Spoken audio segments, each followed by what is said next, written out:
दोस्तों, आज हम लोग क्लास 10th का फर्स्ट चैप्टर का ग्रासनली टॉपिक पढ़ेंगे। ग्रासनली क्या होता है वो बताना चाह रहे हैं। तो आपको मैं बता चुका हूँ कि हम लोग में भोजन का पाचन मुख से स्टार्ट हो जाता है। और जैसे ही हम लोग क्या करते हैं, मैं यहाँ पर मुख का फोटो बनाता हूँ।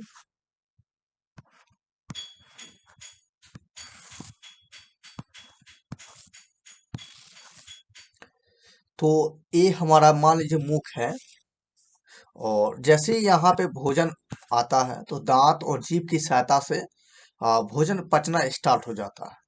और भोजन थोड़ा सा गीला होता है और थोड़ा सा आकार में छोटा होता है। फिर ये भोजन हमारे आगे आ, कंठ जगह दो छिद्र होते हैं।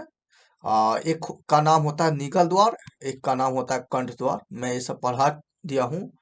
और उसके आगे एक बड़ी सी चौड़ी नली होती है। भोजन क्या होता है कि भोजन निगल द्वार में आता है।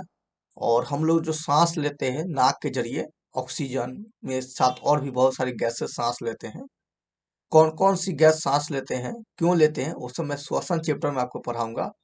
बस इतना समझिए कि सांस लेते जो गैस वो कंठ द्वार में चला जाता है, और खाना खाते हैं वो निगल द्वार में चला आता है।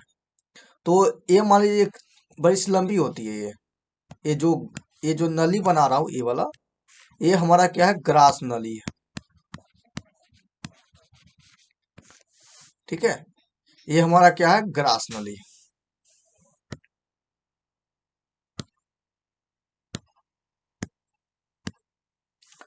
ये ग्रास नली है, आप समझ गए।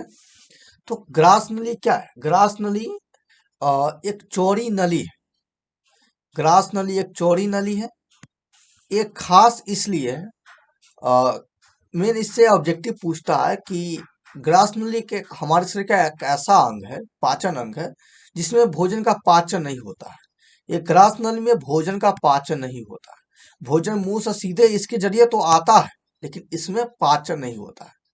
इसमें एक मोस्ट इंपोर्टेंट गति होता है, मतलब इसके अंदर एक कर्मानुकचन गति होता है। उस गति का नाम है कर्मानुकंचन। कर्मा कर्मानुकुंचन। ठीक है, ये गति होता है। ये गति क्या होता है?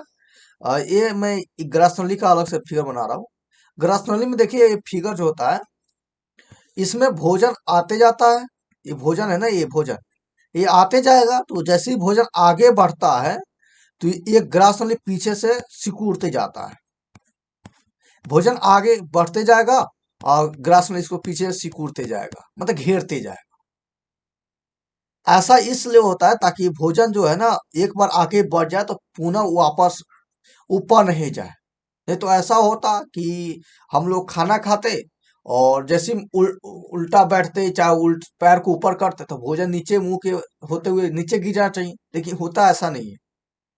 ठीक है, क्योंकि इसमें कर्मानुकुंचन गति लगता है। भोजन आगे आता है और पीछे से इस भोजन को घेरते हुए ये सब घेरते जाता है, सिकुड़ते जाता है। ये नली आगे फैलता है और पीछे सिकुड़ता है। ठीक है, तो आपके जो ग्रास नली है, वो उसमें क्या होता है कि भोजन आते जाता है तो आगे फैलते जाता है और पीछे से घेरते सिकुड़ते जाता है। इसी को कर्मानुकुंचन गति बोलते हैं। ठीक है, और ऐसा इसलिए भी होता है कि भोजन मान लीजिए यहाँ से जा रहे हैं, अपने फटाफट खाते जा रहे हैं, तो भोजन स्पीड में जाएगा और यहाँ पे ऐसे रुकावट नहीं आएगी और बीच में घेरेगा नहीं। तो ये भोजन क्या होगा, खटाखट बहुत फोर्स के साथ नीचे गिरेगा, आमाशय में टकराएगी। यहाँ पे हमारा आमाशय है, यहाँ पे टकराएगी तो चोट लगेगा ना, अंदर घाव हो सकता है। देखिए, ऐसा होता नहीं है। आप जीत कितना भी तेज से भोजन खाइए, वो भोजन आराम आराम से जाएगा पेट में। ठीक है, ऐसा नहीं कि खट खट खट खट खट खट पैसा डालते नहीं बैंक में, खट खट खट ऐसा बचते हुए नहीं जाएगा। ठीक है, नहीं तो ऐसा रहता तो आपको शरीर बचता ही रहता। जब कुछ भी खाते कट टन से नीचे बचता, फिर इस तरह से। तो ये कर्मानुकुंचन गति ग्रासनली में ही नहीं, बल्कि आपके शरीर के जितने भी आंत है, जहां जहां भोजन जाते हैं, वहां वहां ये होता है। ठीक है, आप इतना समझ गए। चलिए, तो ग्रासनली का सिर्फ इतना ही काम है। इसमें एक ही दो ही होता है, मतलब सिकुड़न होता है और शिथिलन होता है। मतलब कि पीछे से सिकुड़ेगा, आगे फैलेगा। इसी गति को नाम दिया हुआ है कर्मानुकुंचन। इसको इंग्लिश में पेरिस्टाइलिस कहा जाता है। इतना आप समझ गए। इसके बाद भोजन क्या है कि ये अमास्या में आता है। ये अमास्या पढ़ना है, ठीक है। चलिए अब अमास्या पढ़ते हैं, तो इसको भाई सबको क्या करते हैं, मिटा देते हैं।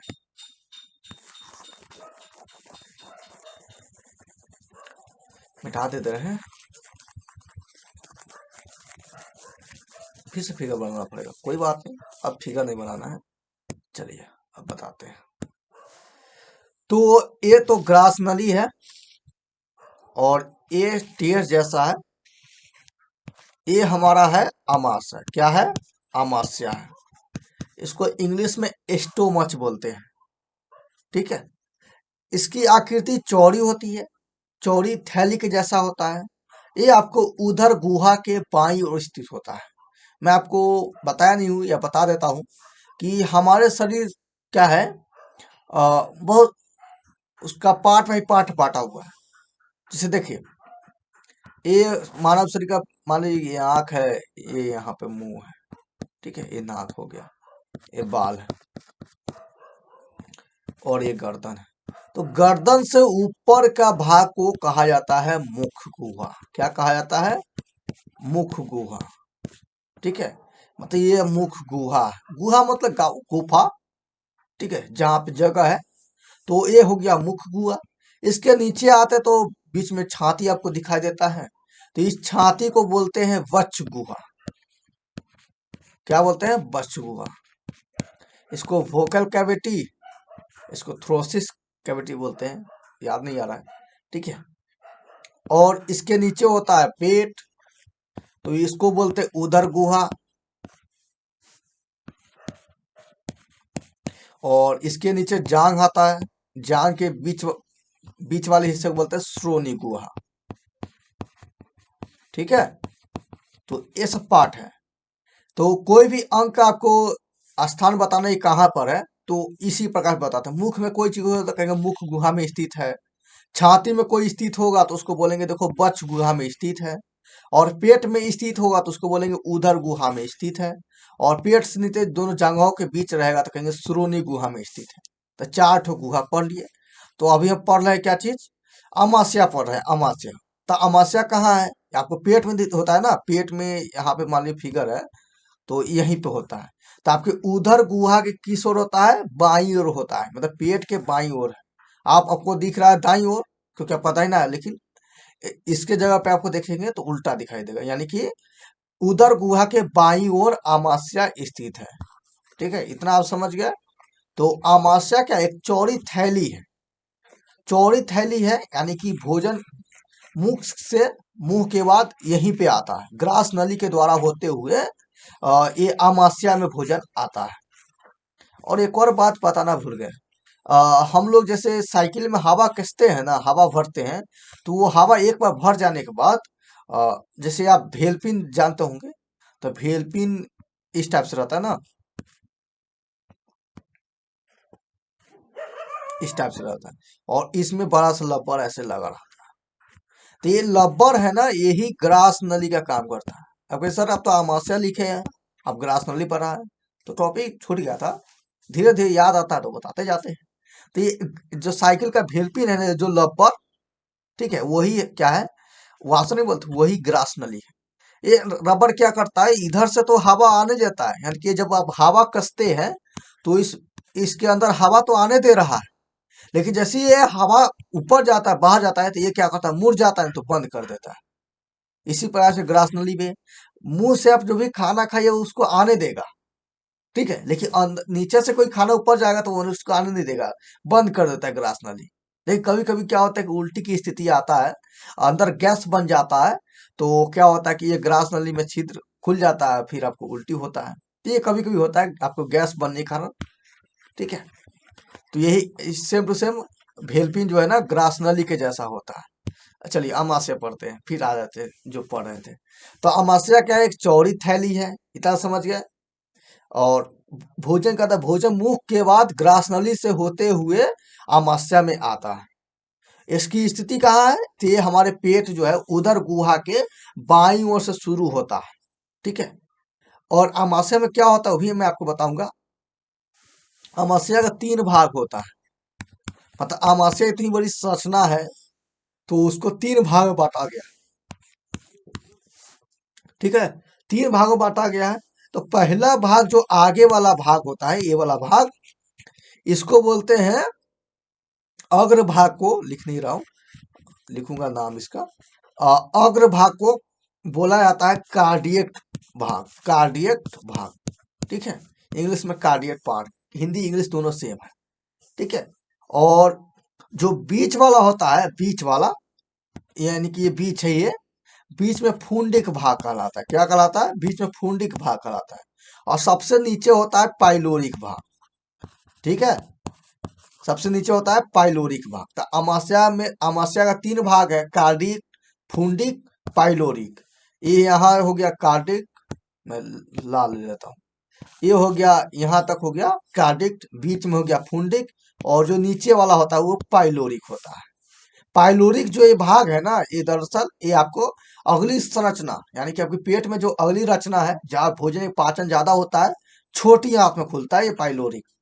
ठीक है, अब चलिए अमाशय में अब होता क्या है। ये तो अभी अमाशय की संरचना आप पढ़ लिए कि अमाशय एक चौड़ी थैली है, ये हमारे उधर गुहा के बाई ओर स्थित है। अमाशय में भोजन मुख गुहा से हो, मुख गुहा से होते हुए, ग्रसनली से होते हुए अमाशय में आता है। और अमाशय का 3 भाग पढ़े हैं। पहला भाग अग्र भाग कहलाता है कार्डिक, बीच वाला भाग कहलाता है फुंडिक। यार सुनाई जा रहा है ना, मैनेज कर लीजिएगा। और सबसे नीचे वाले भाग कहलाता है पाइलोरिक। ठीक है, चलिए अब अमाशय में क्या होता है वो आपको मैं पढ़ा देता हूं। ठीक है, चलिए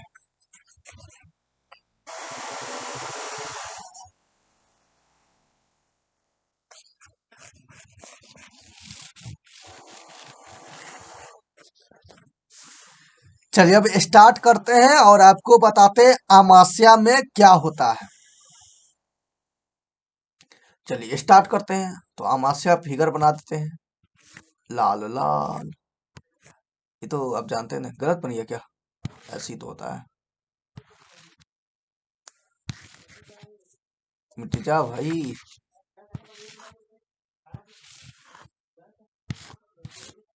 ठीक है, चलिए ये हो गया हमारा अमाशय। अब देखिए क्या है। तो अमाशय में क्या होता है, भोजन का पाचन होता है। ठीक है, भोजन पाचन स्टार्ट तो मुख से ही हो जाता है, लेकिन अमाशय में भी भोजन का पाचन होता है। अमाशय में क्या है कि अमाशय देखिएगा तो इसकी जो कोशिका है, कहीं कहीं ढांसी रहती है, मतलब गड्ढा रहता है। अमाशय की भीतरी दीवार जो है, जगह जगह पे ढांसा हुआ रहता है, गड्ढा रहता है। तो वहां के गड्ढे को नाम दिया है जठर ग्रंथि। क्या नाम दिया गया है? जठर ग्रंथि। फिर से समझिए, अमाशय की जो दीवार है वो कहीं कहीं पर अंदर की ओर ढांसा हुआ है, मतलब गड्ढा टाइप का है। तो उस गड्ढे गड्ढे वाले भाग को नाम दिया गया है अमाशय ग्रंथि या जठर ग्रंथि, यानी कि गैस्ट्रिक ग्लैंड। ये जठर ग्रंथि क्या होता है कि यही आपको पाचक रस या पाचक एंजाइम वही स्रावित करते हैं। मतलब ये जठर ग्रंथि ही क्या करता है, पाचक रस या पाचक एंजाइम स्रावित करता है, तभी आपका अमाशय भोजन का पाचन होता है। भोजन का विखंडन, टुकड़ा तोड़ना, वो जठर ग्रंथि जो स्रावित हार्मोन, सॉरी मतलब एंजाइम के कारण ही होता है। ठीक है, तो अब ये हम जठर ग्रंथि पढ़ना है। तो जठर ग्रंथि भी 3 प्रकार का होता है। कितने प्रकार का होता है? 3 प्रकार का। जठर ग्रंथि हमारा होता है 3 प्रकार का। कौन कौन तो भी पढ़ लेते हैं। पहला होता है सुलेष्मा, सुलेष्मा, चलिए इंग्लिश लिखते हैं, सुलेष्मा कोशिका बोलेंगे या म्यूकस सेल, ये नाम इंग्लिश में म्यूकस बोलते हैं, म्यूकस कोशिका। तो जठर ग्रंथि को 3 भाग बांटे हैं। ठीक है, मतलब जठर ग्रंथि 3 प्रकार के होते हैं। तो पहला है म्यूकस कोशिका। ठीक है, दूसरा है आपको अम्लजन कोशिका, अम्लजन कोशिका। तीनों का काम बताएंगे कि ये म्यूकस कोशिका क्या करता है, अम्लजन कोशिका क्या करता है, और एक है जाइमोजिन कोशिका, वो क्या करता है। तीनों के बारे में पढ़ेंगे। ठीक है। चलिए, तो ये म्यूकस के बारे में देखिए। म्यूकस जो है ना, वो क्या करता है, श्लेष्मा स्रावित करता है। म्यूकस क्या करता है, श्लेष्मा स्रावित करता है। ठीक है। अब म्यूकस के बारे में आप परिचित है लेकिन जानते नहीं। आपका जो सर्दी हो जाता है तो नाक से या मुंह से जो कफ निकलता है, खखार बोलते हैं उसको, नेटा पोटा बोलते हैं, तो वो एक्चुअली वो म्यूकस ही है। ये म्यूकस कोश क्या हमारे पेट में नहीं बल्कि पेट में भी रहता है, और साथ में हमारे जो वक्ष गुहा है, फेफड़ा है, और हमारा नासिका छिद्र है, वहां भी स्थित होता है। ठीक है। ये म्यूकस का जो ये जो म्यूकस है ना, ये क्षारीय स्राव करता है, श्लेष्मा स्राव करता है। ठीक है। ये क्षारीय होता है। जो श्राप करता है वो कैसा रहता है, क्षारीय होता है। ठीक है, अब इतना समझ गए, क्षारीय होता है। इसका म्यूकस का काम क्या है कि ये हमारे अमाशय है उसकी दीवार को बनाए रखता है।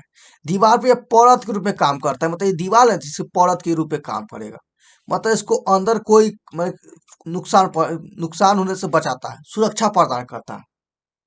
मतलब कि ये जो म्यूकस कोशिका जो श्लेष्मा स्रावित हो रहा है, जो क्षारीय पदार्थ है, ये क्या करता है, अमाशय की दीवार को सुरक्षित रखता है, नुकसान नहीं होने देता है, नष्ट नहीं होने देता है।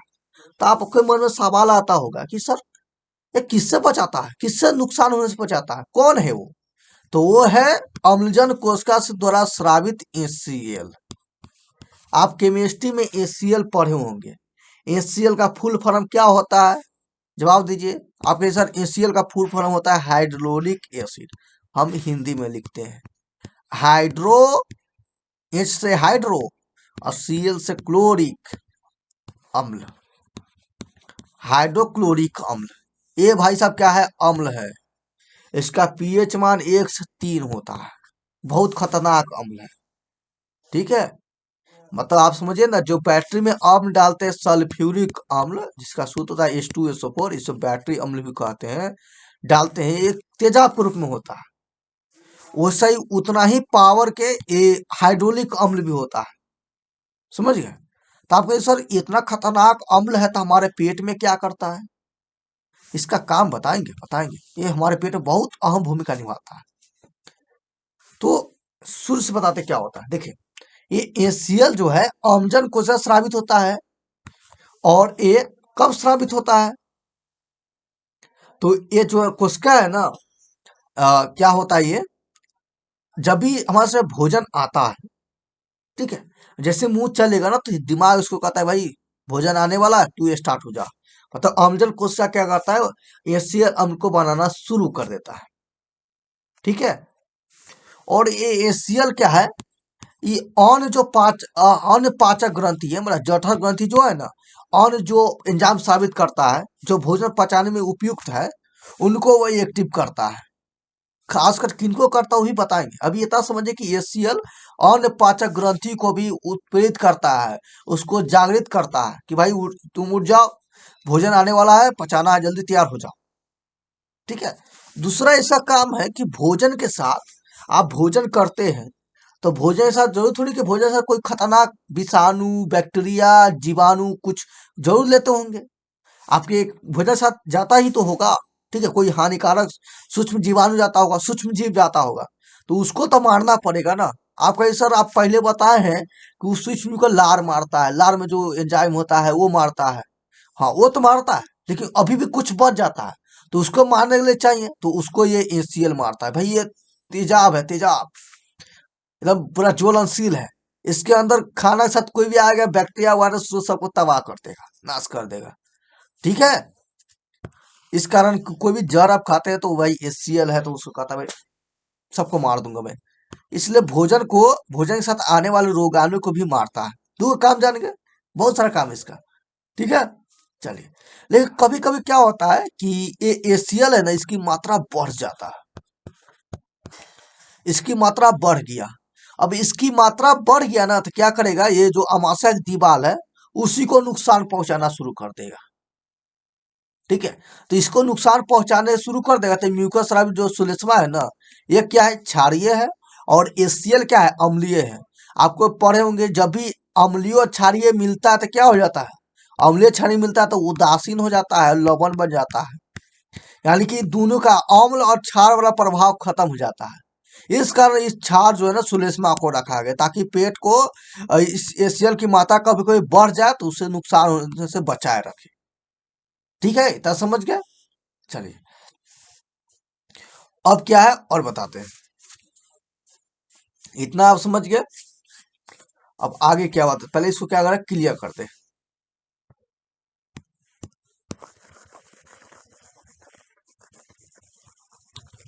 अब आपके मन में बहुत सा सवाल आता होगा कि सर ये पेट में कभी कभी जलन होने लगता है, गैस बन जाता है, ये सब कैसे होता है। और मैं आपको ये कि मैंने कहीं बुक में पढ़े थे कि पेप्टिक अल्सर पढ़े थे, वो कैसे होता है सर। और एचसीएल है तो कौन से एंजाइम को खास और सक्रिय करता है, वो भी बताइए। तो ठीक है, ये लीजिए, वो भी बता दे रहे हैं। और अभी सर आपने जाइमोजिन के बारे में नहीं बताया, वो भी बता देंगे। ठीक है, चलिए। तो एचसीएल है, सबसे पहले क्या होता है, जाइमोजिन से, जाइमोजिन जो है इससे पेप्सिनोजेन एंजाइम साबित होता है। पेप्सिनोजेन, पेप्सिनोजेन, इस जाइमोजिन से जो है ना पेप्सिनोजेन स्रावित होता है। आपके सर ये पेप्सिनोजेन करता क्या है, तो एक्चुअली ये पेप्सिनोजेन है निष्क्रिय है। कैसा है, निष्क्रिय है। अब इसको कोई एक्टिव करने वाला होना चाहिए, तो ये एनसीएल क्या करता है, इस पेप्सिनोजेन को एक्टिव करता है। और जैसे ही ये पेप्सिनोजेन एक्टिव होगा तो पेप्सिन में बदल जाता है। कैसा बदल जाता है, पेप्सिन में। तो ये पेप्सिन क्या करेगा, ये पेप्सिन ना प्रोटीन पर, प्रोटीन भोजन के साथ जो प्रोटीन आता है ना, प्रोटीन क्योंकि आप दाल भात खाते हैं ना, उसमें प्रोटीन आता है कि नहीं, तो भोजन से जो प्रोटीन आता है उसको क्या करता है, उसमें क्रिया करता है और प्रोटीन को पेप्टोन में बदल देता है। तो सर पेप्टोन से हमको ऊर्जा मिल जाता है नहीं, इसके आगे प्रोसेस होगा तो वो पढ़ेंगे। कब पढ़ेंगे, वो आगे अग्नाशय के लिए, यानी कि छोटी आंत में जो क्रिया होता है वहां तक बचा कर रखिए। सिर्फ अमाशय में यही होता है, प्रोटीन पेप्टोन में बदल जाता है। अब प्रोटीन को कौन सा एंजाइम तोड़ता है, तो ये पेप्सिन एंजाइम तोड़ता है। पेप्सिन क्या है, ये पेप्सिनोजेन का एक्टिव सक्रिय फॉर्म है। ठीक है, चलिए, तो इसको कौन एक्टिव किया है, पेप्सिनोजेन को। ये जो पेप्सिनोजेन दिख रहा है इसको कौन एक्टिव किया है, तो इसको एक्टिव किया है एचसीएल ने। ठीक है, एचसीएल ने एक्टिव किया है। चलिए, अब समझ गए। अब गैस बताते कैसे होता है।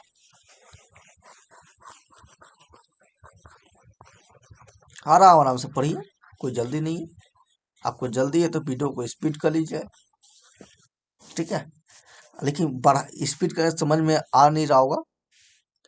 चलिए अब बताते हैं पेट में गैस कैसे बनता है। क्या, पेट में गैस या जलन होता है, वो कैसे होता है। और एक और बताते हैं, चूहा कूदना। क्या, चूहा कूदना। नहीं कहते कि सर मैंने खाना नहीं खाया हो, मेरे पेट में चूहा कूद रहे हैं, तो एक्चुअली चूहा नहीं कूदता है, बल्कि क्या होता है, पेट में जो है ना बहुत सारी ग्रंथि जो होता है, ये सब आपस में संकुचन करने लगता है, सिकुड़ने लगता है। ठीक है, पेट में बहुत सारा नस होता है ना भाई, ग्रंथि होता है। तो वो क्या होता है कि खालीपन रहता है ना ये पेट में, और खाना नहीं आएगा ना, तो ये खालीपन का ये क्या है कि सिकुड़ना शुरू कर देगा। तो सिकुड़ना शुरू करता है तो कभी ज्यादा सिकुड़ता है तो पेट में दर्द होने लगता है हल्का हल्का, और नहीं तो आपको लगेगा कि चूहा कूद रहा है। ठीक है, तो खाना नहीं होने का ये सिकुड़ना शुरू कर देता है, ये जो ग्रंथि सब है, इसका इससे बोलता है चूहा कूदना। ये भी समझ गए, अब जलन समझिए। तो कभी कभी क्या मान लीजिए आप खाना नहीं खाए हैं, ठीक है, मुंह चलाते जा रहे हैं। ठीक है, और लेकिन मुंह चला रहे हैं, दिमाग को पता है कि भाई खाना आने वाला है, मुंह चल रहा है। आपने मतलब मान लीजिए, चलिए एक व्यक्ति में फिगर बनाता हूँ, आपको आसान से समझाता हूँ। ये व्यक्ति है, ठीक है, इसके बगल में रखा हुआ है बहुत सारा पकवान। ठीक है, इस व्यक्ति ने अपने नयन से इस पकवान को देखा, तो पकवान को देखा तो नयन ने इस पकवान को देखकर दिमाग को बताया, देखो भाई बगल में खाना है, मैं खाने वाला हूँ। बगल में खाना है, और तो दिमाग कहता है अच्छा खाना है, तो दिमाग सीधे आपके मुंह को जवाब देता है, लार ग्रंथि को, कि भाई आगे खाना है, स्टार्ट कर दो अपना, लार स्रावित करना शुरू कर दो। तो लार स्रावित करना शुरू करता है, आपके मुख में क्या होगा, पानी आने लगेगा, जिसको लार बोलते हैं, लार आने लगेगा। ठीक है, अब जैसे ही मुंह में पानी आएगा, लार आएगा, तो एसीएल भी एक्टिव हो जाएगा। है भाई, मुंह में पानी आ रहा जरूर, मतलब भोजन है, भोजन आने वाला, तो वो पेट को जवाब देगा भाई। तो इस मतलब कि अंदर अम्लजन कोशिका क्या करेगा, एसीएल को बनाना शुरू कर देगा, क्योंकि अम्लजन कोशिका को लगेगा कि भोजन आने वाला है, लेकिन भोजन आने वाला है, इसलिए वो पहले से एसीएल बनाकर तैयार रखेगा। लेकिन क्या होता है, दुर्भाग्य से ये भोजन आप नहीं ले पाते हैं या किसी ग्रहण नहीं कर पाते, लेकिन अंदर एसीएल बन गया हुआ है, अंदर एसीएल बहुत सारा बन गया हुआ है। तो पहली बात ये क्या करेगा, सुलेस्मा पे प्रभाव दिखाएगा, मतलब ये क्या करेगा, आंतरिक दीवार को नुकसान पहुंचाएगा।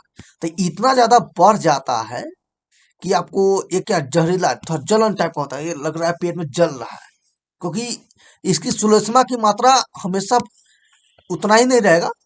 ठीक है, मतलब सुलेस्मा की मात्रा कम हो जाएगा, एसीएल की मात्रा ज्यादा हो जाएगा, तो आपके पेट में जलन टाइप का हो जाएगा, फिर आपको उस समय गैस बनना शुरू हो जाएगा। तब आप इस एसीएल को निष्क्रिय करने के लिए क्या पिएंगे, अलग से क्षार पिएंगे। ठीक है, इसको मिल्क ऑफ मैग्नीशिया बोलते शायद, MgOH2 ऐसे। ठीक है, मिल्क ऑफ मैग्नीशिया, जो आपको खाने वाला सोडा होता है ना, वो पीते हैं। ठीक है, इसके लिए मैं कंफर्म इसलिए नहीं हूँ क्योंकि ये केमिस्ट्री का टॉपिक है और मैं सिर्फ बायोलॉजी पढ़ाता हूँ। ठीक है, केमिस्ट्री पढ़ाता हूँ, लेकिन केमिस्ट्री हमेशा नहीं पढ़ाता हूँ, इसलिए समझ गया। नहीं तो बुक रहा था तो बता देते। तो मिल्क ऑफ मैग्नीशिया जो बोलते हैं ना, खाने वाला सोडा, तो वो लेते हैं, ताकि ये क्या करे, ये एसीएल के प्रभाव को नुकसान मतलब निष्क्रिय कर दे, क्योंकि सोलोस्मा की मात्रा कम हो गई है और एसीएल की मात्रा बढ़ गई है, इस कारण पेट में जलन हो रहा है, गैस हो रहा है। ठीक है, तो ये हम क्या करें, अलग से खाने वाला सोडा लेते हैं। अब तो भाई दुकान दुकान पे इनो मिलता है, इनो पीते हैं, शराब से क्या होता है, एसीएल निष्क्रिय, और हम लोग गैस से निजात पा लेते हैं, मतलब उपचार हो जाता है। ठीक है, तो आप कहिए सर कभी कभी नहीं खाना खाने से ही ये एसीएल की मात्रा बढ़ता है, नहीं ऐसा बात नहीं है, और भी तरीका है जिसका ये क्या होता है कि मात्रा बढ़ जाता है। तो दूसरा तरीका क्या है, तो दूसरा तरीका भी मैं आपको बता देता हूँ। ठीक है, तो वो भी आप जान लीजिए, सबको मैं क्लीन कर दिया। चलिए, तो दूसरा तरीका आप जानिए क्या है। दूसरा तरीका, दूसरा तरीका कि आप कहीं पे गए, ये व्यक्ति है भाई साहब, व्यक्ति ही बनाऊंगा, इसने गया शादी में, और शादी में भंडारा चल रहा था, उस टेबल पर बहुत सारे पकवान थे, इसने हमेशा 2 रोटी खाता था, और शादी में गया तो 8 रोटी, बहुत सारा, और क्या बोलते हैं, 10 मिठाई, 50 गोलगप्पे, 10 प्लेट चाउमीन, मतलब इतना नहीं खा पाएगा। मतलब इतना कहने का मतलब है कि ये उस दिन ज्यादा खा लिया, मतलब जितना एक खाता था 2 रोटी, लेकिन उस दिन वो इतना सारा खा लिया। अब इतना सारा खा लिया तो इसके पेट में गया, तो पेट में कहेगा भाई, दिमाग कहेगा देखो भाई खाना ज्यादा आ गया है और आपको एसीएल ज्यादा निकालना पड़ेगा। तो ज्यादा खाना खाने से क्या होगा कि एसीएल ज्यादा निकल जाता है, मतलब कहे कि भाई दिमाग कि एसीएल, मतलब ये जो अम्लजन कोशिका है जो एसीएल निकाल रहा था, उसको बोलेगा दिमाग कि भाई खाना बहुत ज्यादा आया है, तुमको लंबे समय तक एसीएल निकालना पड़ेगा। तो क्या होता है, ये इतना खाना पच भी जाता है, फिर भी ये एसीएल निकलते जाता है। अब निकलते जा रहा है, गलती आपकी है ना, आप ही एक ही बार क्या ज्यादा खा लिए, उसका अम्लजन कोशिका अनबैलेंस हो गया, और वो एसीएल बार बार बनाते जा रहा है, और एसीएल अम्ल ज्यादा बन जाएगा, तो क्या होगा आपको, और पेट में गैस हो जाएगा, क्योंकि ये अपना प्रभाव दिखाएगा, फिर पेट में जलन होगा, दर्द होगा। इस कारण कहा जाता है कि आप नियमित समय पर खाना खाइए, जो भी टाइम फिक्स किए हैं उसी समय के अनुसार खाना खाइए। ठीक है, नहीं ऐसा कीजिएगा तो नहीं आपको गैस बनेगा, नहीं पेट में जलन होगी। ठीक है, और जितना खा रहे उतना ही खाइए, नहीं तो एक बार कभी ज्यादा कभी कम, थोड़ा बहुत ज्यादा कम हो सकता है, तो कभी एक ज्यादा खा रहे फिर कम खा रहे। ठीक है, तो इसका ये अनबैलेंस होगा तो कोई गैस की बीमारी हो जाएगी हमेशा। तो आप हमेशा एसी लोग खाते रहिएगा। ठीक है, लेकिन आप प्रॉपर टाइम फिक्स कर दिए कि भाई इस समय, मतलब जैसे मान लिया आप फिक्स कर दिए 9 बजे खाना खाना है, तो 9 बजे खा लीजिए, रोजाना 9 बजे खाते तो रोजाना खाइए 9 बजे। क्योंकि इस समय दिमाग को पता रहता है कि भाई इस समय ये खाना खाने वाला है, इसलिए वो और प्रक्रिया जो है ना एसीएल बनाना, लार बनाना सब चालू कर देता है। ठीक है, इसलिए आपको नियमित समय पर खाना खाइएगा तो आपको पेट में गैस नहीं बनेगा। ठीक है, और एक और बताते हैं। लेकिन पेप्टिक अल्सर क्या होता है कि आपको ऐसा रोजाना होते हुए रोजाना आपको मतलब हमेशा गैस बनते बनते क्या होता है कि आपकी आंत की दीवार में क्या होता है कि ये एसीएल जो है ना घाव कर देता है। ये ठीक है, और घाव कर देता है, इस कारण आपको क्या है कि पेप्टिक अल्सर हो जाता है उस। और ये पेप्टिक अल्सर ज्यादातर उन व्यक्तियों में होता है जो लंबे समय तक खाना नहीं खाया, हमेशा उपवास रखे रहा है। ठीक है, उपवास रखना चाहिए, उसका भी मैं फायदा आपको बता दे रहा हूँ, या मैं पहले बताया हूँ पता नहीं। ठीक है, लेकिन फिर से बता दे रहा हूँ। तो देखिए उपवास करने से फायदा ये होता है, एक दो हफ्ता में रख सकते हैं, लेकिन हमेशा रखिएगा तो वही पेप्टिक अल्सर हो जाएगा और पेट में घाव हो जाएगा। ठीक है, बहुत बड़ी बीमारी है। घाव हो जाएगा तो कुछ भी खाइएगा पेट में दर्द करेगा और उसका जल्दी से इलाज नहीं होगा। ठीक है, चलिए। तो क्या होता है, अभी क्या बता रहे थे, एसीएल बता रहे थे क्या, मैं भी भूल गया, टॉपिक है भूल गया। हाँ, उपवास करने के फायदा बता रहे थे। ठीक है, तो देखिए उपवास करने से फायदा यही होता है कि आप हमेशा भोजन कर रहे हैं और एसीएल उसको मारते जा रहा है। ठीक है, लेकिन कुछ शरीर में कचरा जमा हो जाता है। ठीक है, और तो इस चीज में आप खाना नहीं खाइएगा तो एसीएल थोड़ा सा स्रावित होगा। वो क्या करता है एसीएल, और जो कचरा जमा हो गया है उसको नुकसान, उसको हटाता है, उसको मारता है, खत्म करता है। इसका उपवास फायदेमंद है। और भी उपवास करने के फायदेमंद है, लेकिन उसको उपवास को जानने से पहले मुझे आपको लीवर बताना पड़ेगा, यानी कि यकृत पढ़ाना पड़ेगा, जो मैं अभी पढ़ाया नहीं हूँ। इस कारण मैं अभी बताऊंगा तो नहीं समझ में आएगा। ठीक है, चलिए। तो मैं अभी आपको अमावस्या पढ़ा दिया हूँ, अमावस्या भी और पढ़ना है। ठीक है, लेकिन मैं इतने पे स्टॉप कर रहा हूँ। ठीक है, तो वीडियो कैसा लगा है तो जरूर कमेंट कीजिएगा।